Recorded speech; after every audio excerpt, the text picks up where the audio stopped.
Lab grown diamonds की stones, सॉलिटेयर्स और jewellery bye की। और उसके बाद में उन्होंने ऐसे ही बोल दिया कि मुझे यहाँ के ओनर या जो भी यहाँ के एमडी है उनसे मिलना है। और जो हमारी मार्केटिंग टीम है, रिटेल टीम है, वो उनको लेके मेरे रूम में आई, मेरे केबिन में आई, and he was shocked. He is a very old friend of mine. और उन्होंने आके अपनी वाइफ को कहा कि देखो, हम तो पूरी दुनिया से छुपते रहे थे, छुपते छुपते आए मार्केट में कि लैब ग्रोन डायमंड कहीं से परचेज करेंगे, यहाँ तो सब खुल गया। तो ऐसा नहीं है, इसमें कोई शर्म की बात नहीं है कि अगर हम लैब ग्रोन डायमंड खरीद रहे हैं तो हम we are not stealing anything from anybody, we are spending our own hard earn money. और हमारी अपनी चॉइस है, अपनी इच्छा से हम जो परचेज करना चाहते हैं वो हमें करना चाहिए। और हमें अगर कोई परचेज करता है तो उसको अप्रिशिएट करना चाहिए, क्योंकि वैल्यू का बहुत बड़ा फर्क है। जो नेचुरल डायमंड की अपनी वैल्यू है, उसकी अपनी एक खासियत है। जैसे मैंने बताया कि इन द लास्ट 100 ईयर्स वो 400 टाइम्स एप्रिशिएट हुआ है, तो उसकी वैल्यू अलग है, उसकी क्लास अलग है और इसकी क्लास अलग है। इसको हम लग्जरी स्टेटमेंट के तौर पे यूज कर सकते हैं, एक एक्सेसरी के तौर पे यूज कर सकते हैं, कॉस्ट कटिंग ज्वेलरी के तौर पे यूज कर सकते हैं। तो दोनों के एडवांटेजेस अलग अलग हैं, डिसएडवांटेज दोनों ही प्रोडक्ट में नहीं है, दोनों ही इन्वेस्टमेंट एसेट है, एसेट क्लास में आते हैं। जैसा अभी उमेश जी ने बताया कि हम कभी भी लैब ग्रोन डायमंड को अगर रीसेल करते हैं, सरेंडर करते हैं, तो उसकी वैल्यू जीरो नहीं होती है, कुछ परसेंटेज कम हो जाता है, 10-20 कुछ भी परसेंटेज हो सकता है, but it will not be more than 20-25%। अगर हमारा सोर्स सही है तो मेरी आप सब से और बाकी लोगों से भी ये रिक्वेस्ट है कि हम कुछ भी अगर परचेज करते हैं लाइफ में, तो हम उसकी इंट्रिंसिक वैल्यू को जरूर समझना सीखें कि उसकी एक्चुअल वैल्यू क्या है। आज की डेट में जो ब्रांडेड ज्वेलरी है, वहाँ पे हम we can not ask for the details, हम उनसे बाइफिकेशन नहीं मांग सकते कि इसकी डायमंड की वैल्यू कितनी है, गोल्ड की वैल्यू कितनी है, मेकिंग चार्जेस कितने हैं, टैक्सेस कितने हैं। तो वहाँ पे वो सिर्फ एक MRP base, product base sell करते हैं और वो अपने ब्रांड का की वजह से उस प्रोडक्ट की 300% तक भी वैल्यू चार्ज करते हैं। तो we should start asking our jewellers की इसके बाइफिकेशन दो आप। और मैं अपनी वॉलंटरी सर्विस सबको ऑफर करता हूँ कि अगर आप कहीं से कुछ परचेज करना चाहते हैं या already in the process to buy something, आप you can boldly contact us. हम उनकी उसकी बेसिक वैल्यू निकाल के देंगे।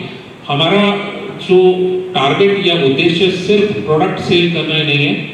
I am very well established in this industry and मेरा कोशिश है कि हम इस इंडस्ट्री को, इस सोसाइटी को कुछ परसेंटेज तक ही सही पे बैक कर सके। तो ये जितने भी हमारे इनिशिएटिव्स हैं वो उसी पे बैक का ही एक हिस्सा है। एंड एक आज कुछ लोग ऐसे भी आए हैं जिनसे मिलके आपको बहुत खुशी होगी। तो हम उमेश जी अपना इंट्रोडक्शन के साथ साथ अब हम सबको ऑनर करना और उनको इंट्रोड्यूस कराना भी शुरू करें। तो सबसे पहले मैं सुरेंद्र सिंह दहिया जी को बुलाना चाहता हूँ। He is farmer head of James and jewellery export promotion council.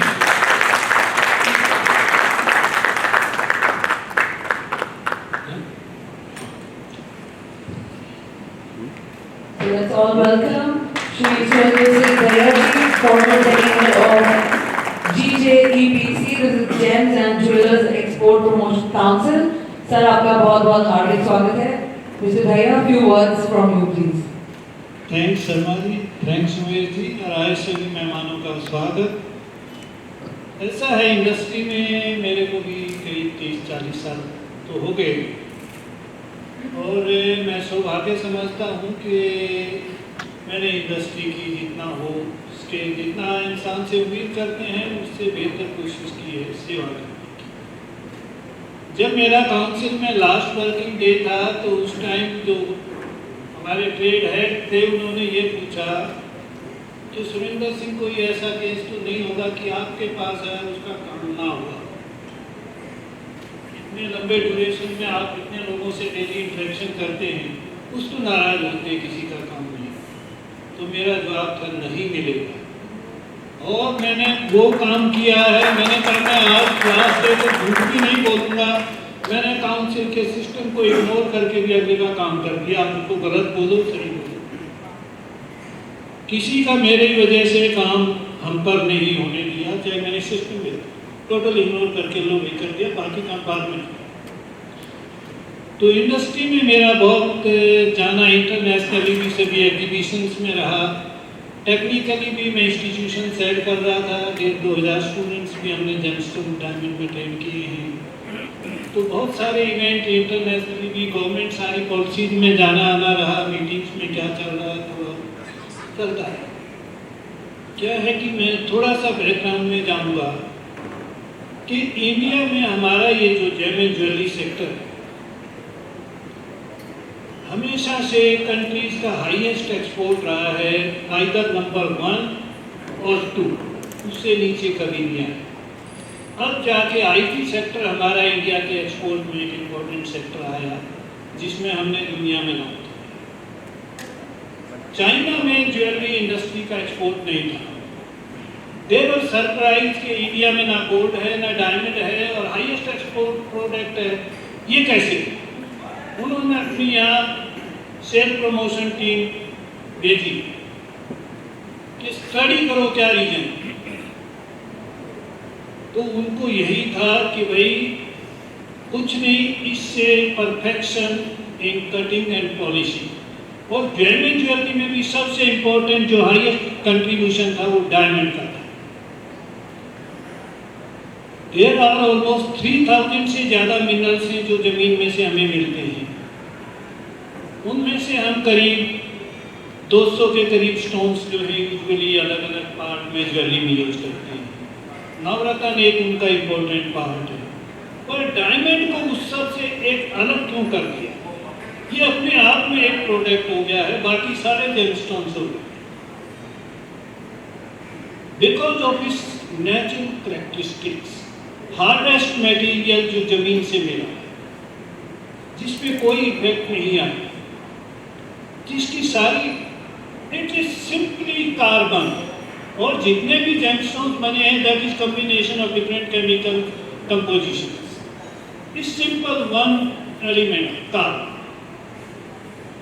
उसकी फॉर्मेशन का जो कुदरत का स्ट्रक्चर है, उसकी वजह से ये प्रोडक्ट है। और आज दुनिया में जितना भी ज्वेलरी है, 14 out of 15 diamonds are exported from India. 95% जो डायमंड दुनिया में ज्वेलरी में लगे हुए वो इंडिया से एक्सपोर्ट हुए। इतना बड़ा कंट्रीब्यूशन ट्रेड का, उसमें भी अब ये जो प्रोडक्ट आ गया है लैब में, हमने इतने स्टोन बनाए आज से नहीं, हम वी आर जस्ट फॉलोइंग। क्योंकि साइंस बेसिकली यूरोप यूएस उनका काम था, हमने रिसर्च कोई नहीं किया। किसी भी प्रोडक्ट में हमने माल बेचे। अगर दूसरे प्रोडक्ट की बात करूं, वेस्पा स्कूटर हमारे पास था, लंब्रेटा था। जब तक एलएमएल नहीं आया, हमने उसमें हेडलाइट इंडिकेटर नहीं लगाया। एलएमएल आने के बाद वेस्पा ने उसमें इंडिकेटर लगाया, नहीं तो बिकना बंद हो गया। तो इतना भी रिसर्च हमने करने की कोशिश नहीं की। तो रिसर्च को लोग किए, हमने फॉलो किया, इंडस्ट्री में यूज किया। जितने बाकी जेमस्टोन्स हमने बनाए, same chemical composition, temperature, pressure देके सबको हमने सिंथेटिक नाम दिया। Synthetic emerald, synthetic ruby, synthetic sapphire. अब ये डायमंड के लिए नया वर्ड सिंथेटिक क्यों नहीं आया? सारे इंडस्ट्री में है, काम कर रहे हैं, बेच रहे हैं, ले रहे हैं। तो नया वर्ड लैब कहाँ से स्टार्ट हो और क्यों हो गया? जो भी प्रोडक्ट नेचर ने बनाया, उसका जो भी हमने लैब में बनाया उसको हमने सिंथेटिक नाम दिया। डायमंड को नहीं दे पाए। एक बार चला, कॉमन सेंस में बोल देते हैं हम सिंथेटिक डायमंड, लेकिन टेक्निकली इसको लैब ग्राउंड डायमंड, क्योंकि बाकी जो भी स्टोन हमने सिंथेटिक बनाए हैं उनके इंक्लूजन, उनका पैटर्न अलग रहा है। डायमंड के नेचुरल इंक्लूजन भी वही हैं, जो नेचुरल में है वही इंक्लूजन है, वही टेम्परेचर प्रेशर देके उसी प्रोसेस से बनाया है। वो नेचर ने बनाया, ये लैब ने बनाया। इसलिए इसको इंटरनेशनल कोर्ट ऑफ लॉ में केस गया तो फाइनली जो लैब ग्राउंड वर्ड था दे एक्सेप्टेड, इस बाय नेचर, इस बाय लैब ग्राउंड। अब इतना इम्पोर्टेंट आइटम, एक एक डायमंड का 19 से पहले डायमंड को यूजुअली आम आदमी तो सोचता ही नहीं इस फॉर रॉयल फैमिलीज। ये मानने कोई तैयार नहीं कि भैया जो शोरूम पे बेच रहे हैं डायमंड है, नहीं भैया कहाँ बेच रहा है, राजे महाराजाओं की चीज है। ये कंसेप्ट हो, जब इसके बारे में ट्रेनिंग की, नए नए स्टूडेंट आए, मार्केट में गए, यार ये भी डायमंड था, तो बाइंग स्टार्ट हुई, ट्रेड का प्रमोशन हुआ, आम आदमी खरीदने लगा। अब जो ये लैब ग्राउंड आ गया है, अब ये जो है सेम प्रॉपर्टी डायमंड हमने खरीदा क्यों? It's most beautiful, most hardest material.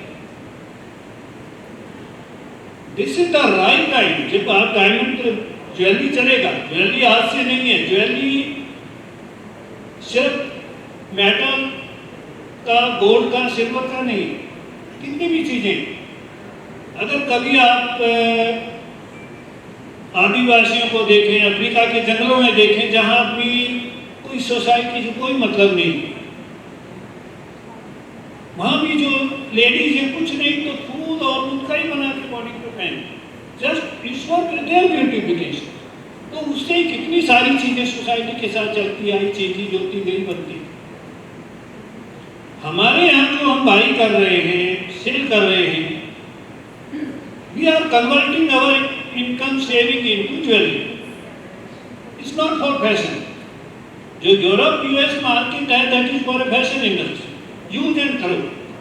That's why they prefer low caratage, 8 carat 9 carat का ज्वेलरी, जो हमारे पास सोच ही नहीं है बनाने की।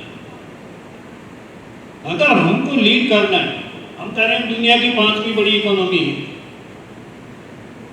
हम वर्ल्ड लीडर हैं।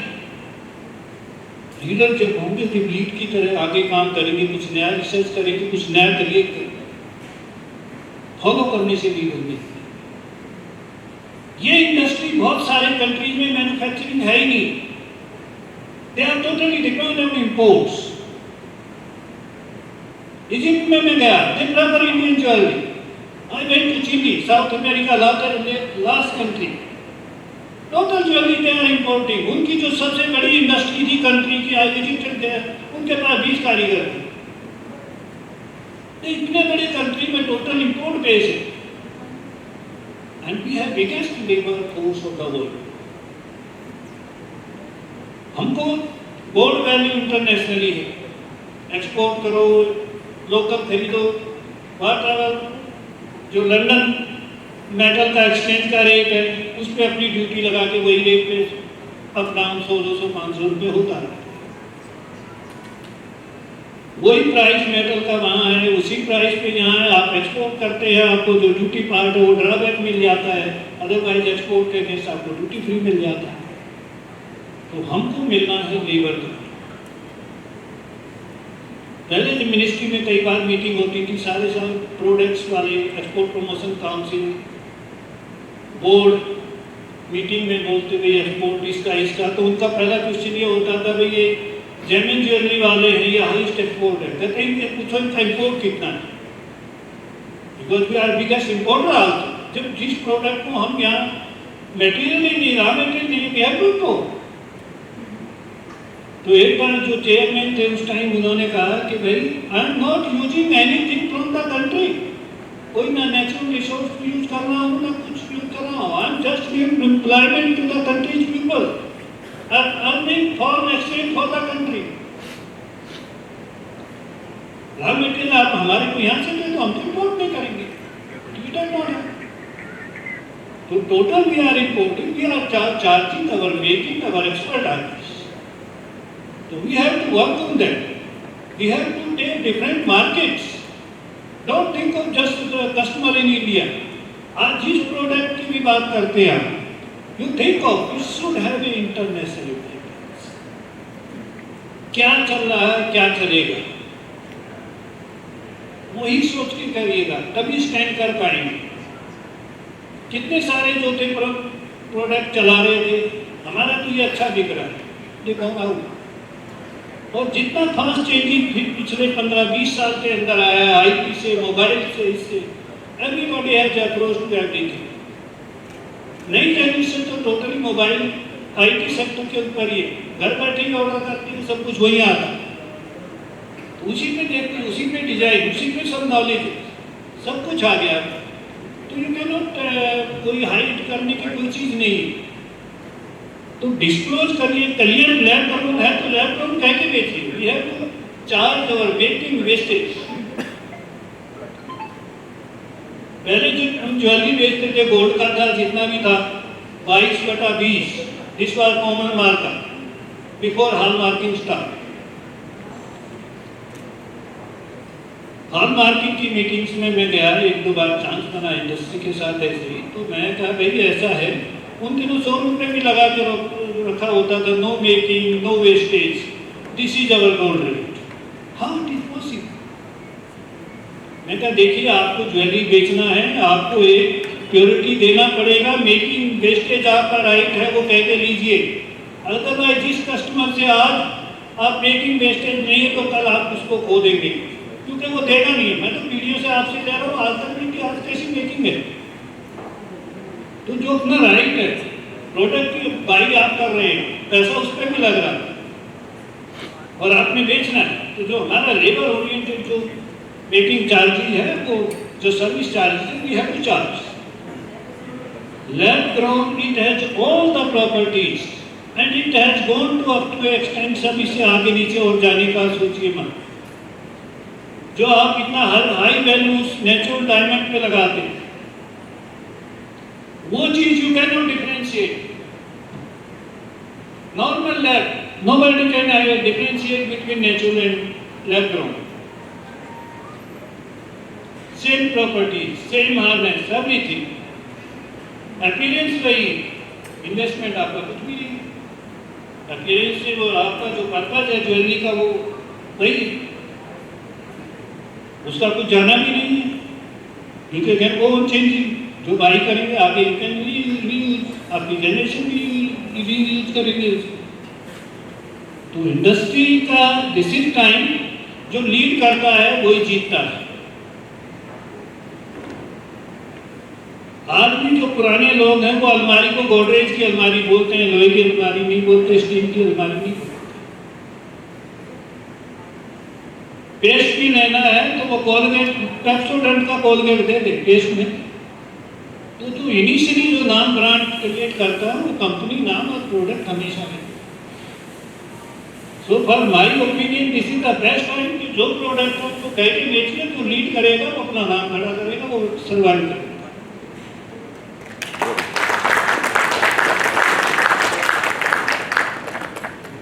और ज़्यादा टाइम ना लेते, थैंक्स। और आपको कोई भी क्वेश्चन किसी तरह का भी पूछना है regarding market, regarding product, international product, export, I am always welcome.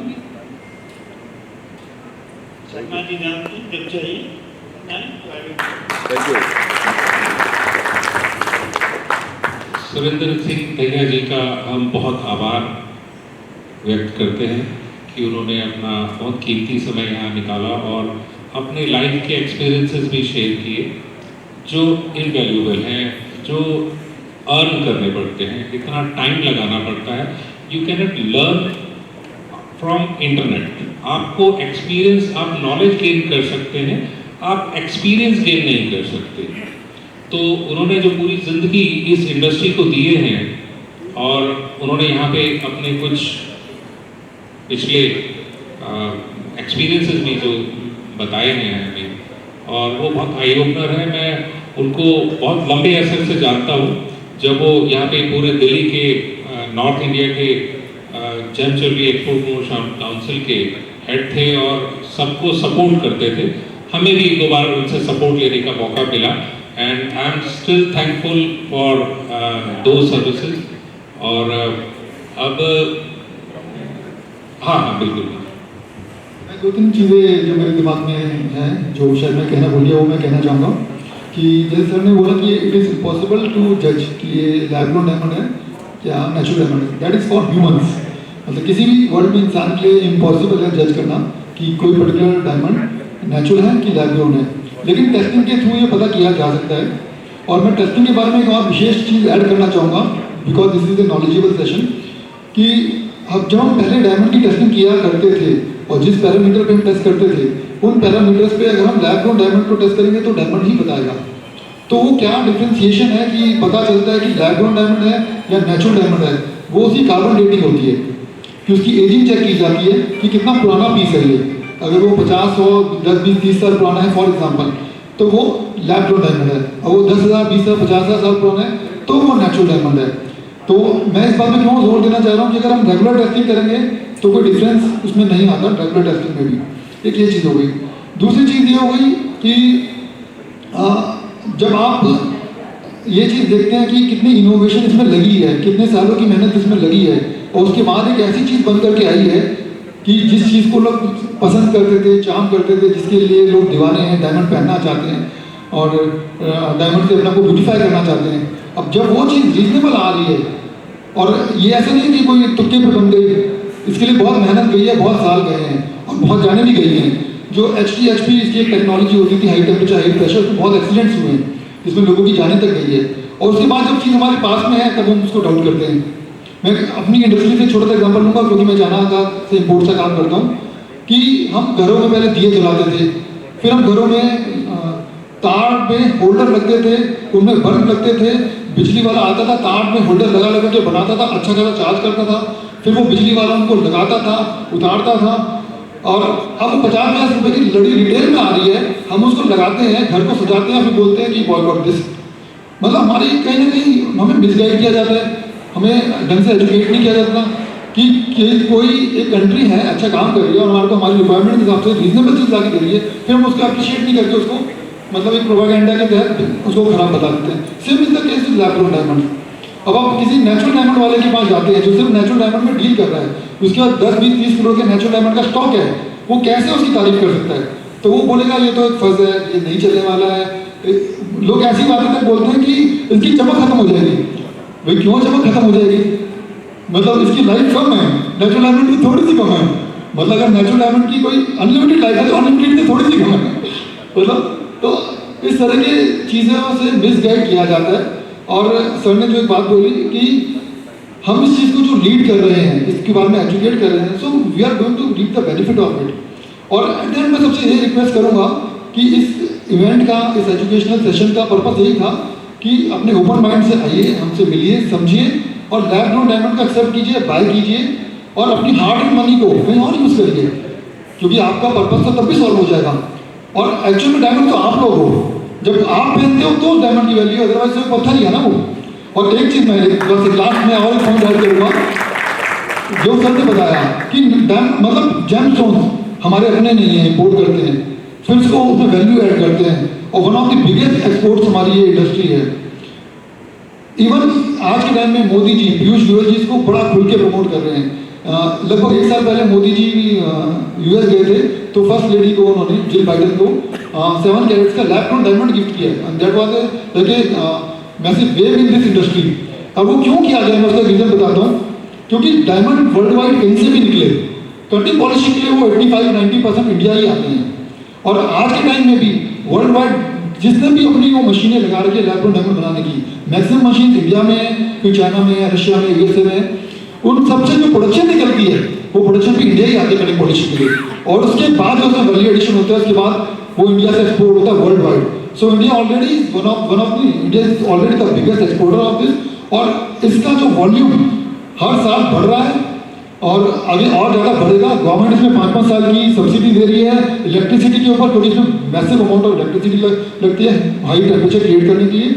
तो जब आप ये चीज़ एक्सेप्ट करते हो लैब ग्रोन डायमंड, तो कहीं ना कहीं आप देश की इकोनॉमी को सपोर्ट कर रही हूँ क्योंकि जो रफ डायमंड नेचुरल इंपोर्ट होता था, आज वो लैब ग्रोन डायमंड अपने देश में बन रहा है मशीनों से, और पूरा का पूरा वो इंडिजीनियस प्रोसेस हो गया रफ स्टोन से लेकर फिनिश प्रोडक्ट तक। अब मैं एक सबसे रिक्वेस्ट करूँगा, किसी का कोई भी सवाल हो धैया जी से, प्रवीण शर्मा जी से, मेरे से, तो आप अपना कोई भी सवाल पूछ सकते हो। रितिका जी से मैं थोड़ी हेल्प चाहूँगा कि प्लीज माइक पास कर दीजिए मुकेश पांडे जी को। आप बताइएगा आपका सवाल किससे है और क्या सवाल है? सर से पहले ना मोजोनाइट करके बड़ा वायरल हुआ था कि मोजोनाइट को भी लैब से ही वेरीफाई कर सकते हैं, कोई जज नहीं कर सकता कि वो ओरिजिनल है, और अभी भी लैब ग्रोन डायमंड, तो दोनों में फिर हम क्या difference? Mukesh ji, can you repeat the question? अभी पीछे कुछ टाइम पहले मोजोनाइट को बहुत वायरल किया जा रहा था कि मोजोनाइट डायमंड एक ऐसा डायमंड है जो ओरिजिनल डायमंड का रेप्लिकेट है, जो कि लैब से ही टेस्ट हो सकता है, वेरीफाई हो सकता है। नॉर्मल इंसान नजर से देख करके नहीं बता सकता कि वो ओरिजिनल है या मोजोनाइट है। सेम अभी फिर लैब ग्रोन डायमंड को लेकर के क्वेश्चन उठ रहे हैं, तो फिर अब moissanite, lab grown diamond and original diamond, अब इन तीनों में कैसे डिफरेंस हो? देखिए, मोजोनाइट मटेरियल अलग है, मोजोनाइट की हार्डनेस भी डायमंड से कम है। दूसरे जो अल्टरनेट प्रोडक्ट थे उनमें मोजोनाइट ऊपर था हार्डनेस में, it was near to that, but ये तो डायमंड ही है।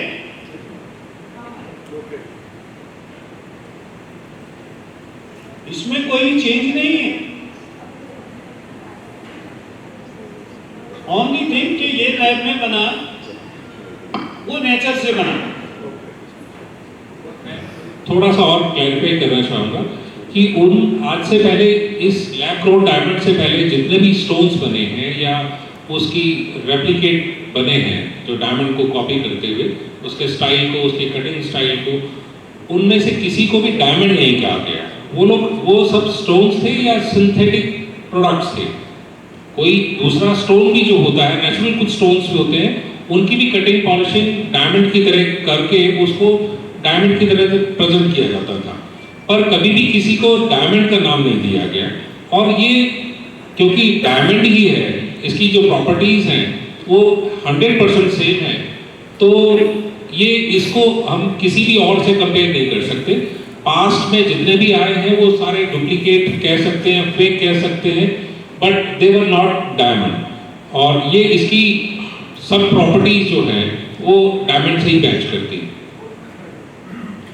थोड़ा सा मैं इसमें ऐड करूँगा क्योंकि हमारा काम इस चीज़ का रहा है, हम इन्हीं स्टोन्स में से डील करते हुए आए हैं, ज़िरकोनिया और मोजोनाइट। एक लेमन लैंग्वेज में आपको समझाना चाहूँगा, अगर 1 कैरेट का एक अच्छा डायमंड, डीप कलर का जो डायमंड होता है, वो आप लेने जाएंगे तो 3-4 लाख रुपए का आएगा। अब 7.5 लाख रुपए का आएगा, जो मेरा नेचुरल काम नहीं है तो मैं वहाँ गलती कर गया। अब वही चीज़ अब आप इसके बाद सेकंड ऑप्शन आपका था लैब ग्रोन डायमंड, सेम चीज़ लैब ग्रोन में आपको 40-50 हज़ार के आसपास आ जाएगी। फिर इसके बाद आता है थर्ड ऑप्शन मोजोनाइट, जो मैसोनाइट बोलेंगे जिसको।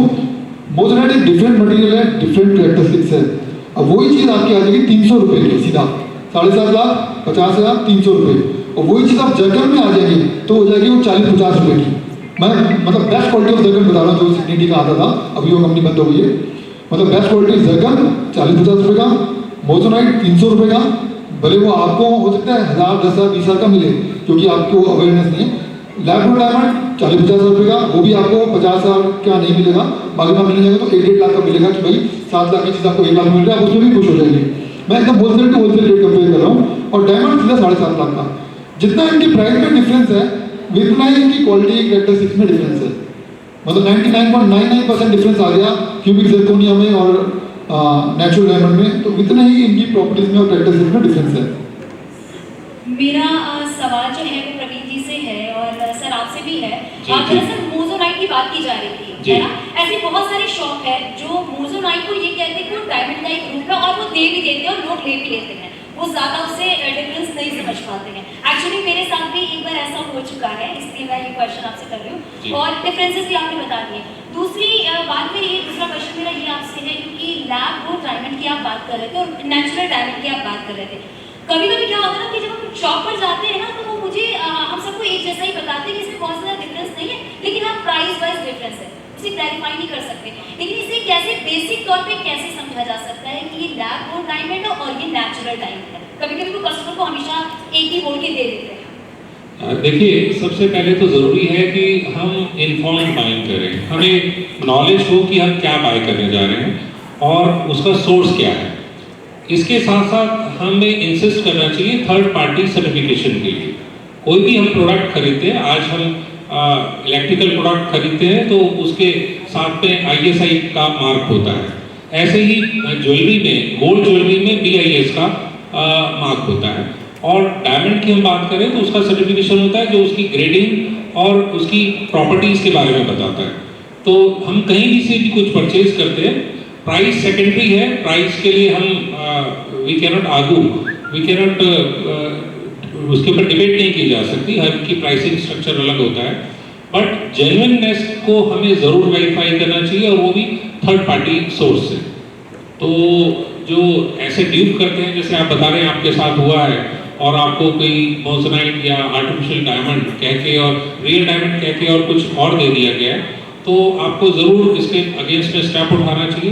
देयर आर कंज्यूमर फोरम्स और रिड्रेसल सिस्टम भी है। मेरा सवाल एक और है, मोज़ोनाइट को लेकर है, क्योंकि अभी सर ने बताया कि वो 300 रुपीस के मिलते हैं जी। लेकिन अदर शॉप्स जो होते हैं मोज़ोनाइट को वो 1500 रुपए 2000 में बेचते हैं और लोग ले भी लेते हैं। इसे कैसे जस्टिफाई करना चाहिए, इसमें क्या होना चाहिए उन्हें? देखिए, प्राइसिंग स्ट्रक्चर पे तो हम कमेंट नहीं करें तो अच्छा है, क्योंकि सबका अपना प्राइस मैकेनिज्म है। और मैंने जैसे आपको बताया कि हमें कस्टमर को, एक एंड यूजर को थोड़ा सा जगना पड़ेगा, उसको क्रॉस चेक करना पड़ेगा प्राइस का, क्वालिटी का, उसकी ऑथेंटिसिटी का। हम पूरे वर्ल्ड को या किसी भी सारे सेलर्स को हम कंट्रोल नहीं कर सकते, उनको बांध नहीं सकते कि आपको इसी प्राइस बैंड में ही बेचना है। तो this is purely there decision between customers and sellers. मेरा एक सवाल आ रहा है और उसका जवाब मेरे पास भी नहीं है। जैसे मैंने बोला कि लैब ग्रोन डायमंड और नेचुरल डायमंड में कोई इंसान फर्क नहीं कर सकता, तो क्या ये बात नेचुरल डायमंड और मोज़ोनाइट को भी लागू है? क्योंकि जगह का तो फर्क पता चलता है, वो मुझे पता है। मोज़ोनाइट डिफरेंट है, मटेरियल डिफरेंट है।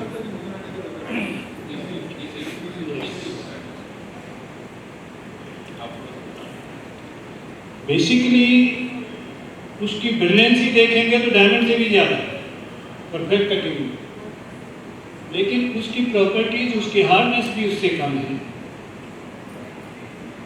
और ओवर ब्रिलियंसी उससे आप जज करते हैं, डबलिंग उस पर डिपेंड करती है, तो प्रॉपर्टीज अलग। दैट्स वाई जब मोज़ोनाइट आया था उन दिनों 70-80,000 का बिकना शुरू हुआ था और आप 300 रुपये पे इसीलिए आए। It's a synthetic material and not together. देखिए, लेमैन तो नहीं जान सकते, तो टेक्निकल आदमी नहीं कहना। यस, एंड जब जनरल जो लैब हैं मोस्टली जो ठीक ठाक है, ऐसे को कई सारी फर्जी लैब है तो I will not talk about that. तो जो ठीक ठाक है रेपुटेड लैब है, लेकिन इजीली आइडेंटिफाई, और जो आदमी डील करता है वो प्रोडक्ट को समझता है और बारीकी से उसको देखे regular it has doubling of the patients. कोई और question? Any more? Yes sir.